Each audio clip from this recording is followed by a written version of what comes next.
Uriel Klar, Director of PLANETech,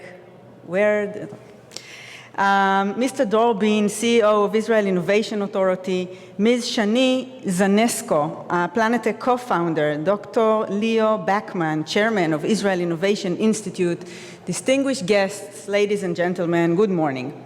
I'm honored to open the annual conference of the vibrant PLANETech community, which the Ministry of Environmental Protection is proud to be a partner of.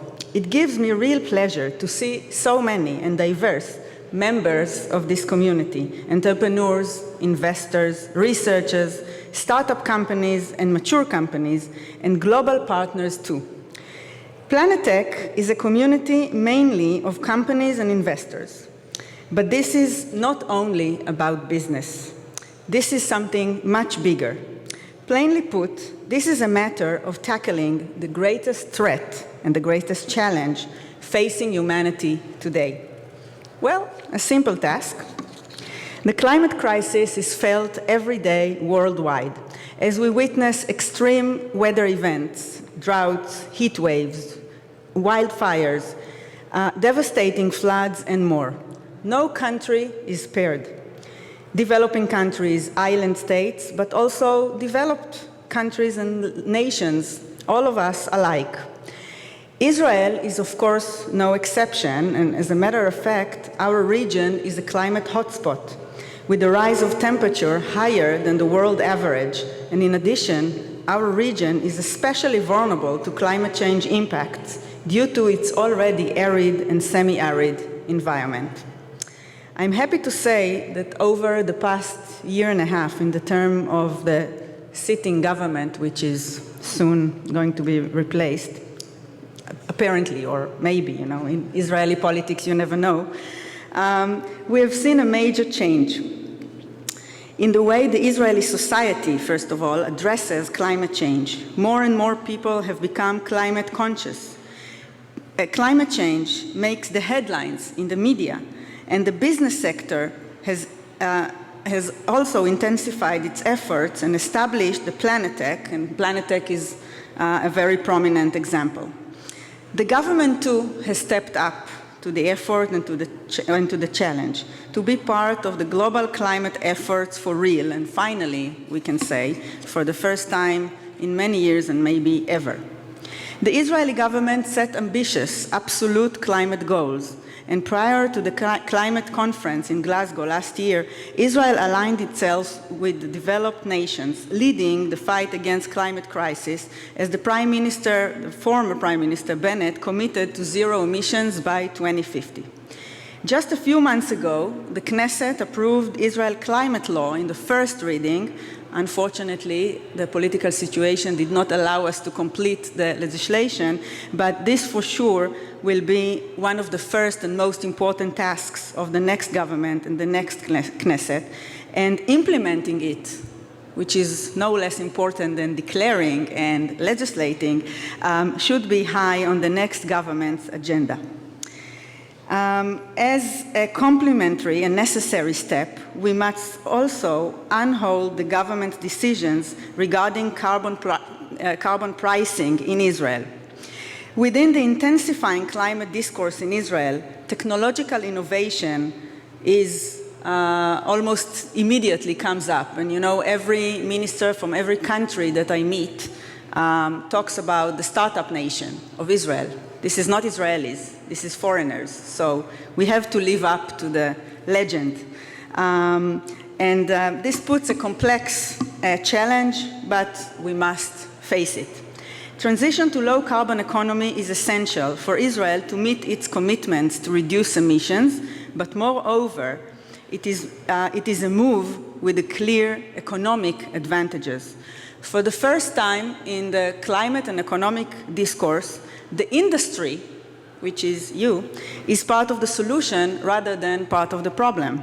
It is an opportunity for the growth of the innovative Israeli technology industry in terms of reducing emissions and in terms of preparing and adapting to climate impact, but also in terms of the competitiveness of Israeli economy and its international potential. The Ministry of Environmental Protection recognizes this economic opportunity a few years ago and works in cooperation with Israeli Innovation Authority to support innovative Israeli startups. Our support is required because environment technologies are characterized as a market failure, meaning that while capital investment in this area is expected to give a significant return on the economy, private capital market is still not investing as much as we want to see due to high risk and long return period. That is why on the eve of the Glasgow conference, the government adopted a decision to specifically encourage technological innovation to combat climate change. Another decision from June this year is a decision to promote climate innovation in the amount of 3 billion shekels until 2026. We are glad to see that we are not alone. In fact, the new report published this week by PLANETech and was covered in the economic newspaper showed that this community of entrepreneurs is consistently growing as the amount of investment in the climate fields. Currently, there are around 700 climate tech companies and counting. Ladies and gentlemen, the economic potential for Israel is enormous. In some areas, Israel is already a world leader, for example, in the field of alternative protein. This is personally important for me as vegan for 8 years, so please continue to develop the substitutes. The issue of food is closely related to climate crisis, both in terms of the potential to reduce emissions and also in terms of the need to prepare for disruptions in food supply chains. According to estimate by McKinsey, the global alternative protein market is expected to grow significantly in the coming years in accordance with changes in consumer demand. PLANETech's report points out that alternative protein is one of the fastest growing tech sectors in Israel. Israel is not only a leader in development of alternative protein technologies, it is also second in the world, second to the US, in terms of investments in alternative protein technologies. And this is just an example. Israel has so much to offer. The Ministry of Environmental Protection intends to continue in support in the innovative technology companies to help them grow and make a change. In this way, this is our way to ensure the sustainability and prosperity of the Israeli economy and to make a significant impact in the global fight against climate change far beyond our share in the global emissions.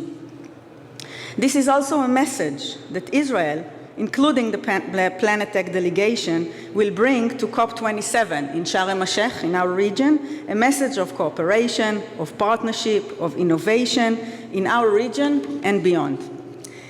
Dear friends, we are gathered here just a few days before Rosh Hashanah, the Jewish beginning of a new year, and according to tradition, this is time for reflection, a time to start over, a time to improve ourselves as individuals, but also to be a part of creating a better society.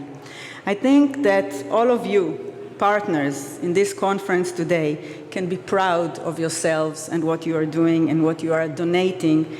And in the same time, you are advancing us towards the ultimate goal, leaving our children a better world, a world in which humankind does not undermine the very ecosystem that we live in.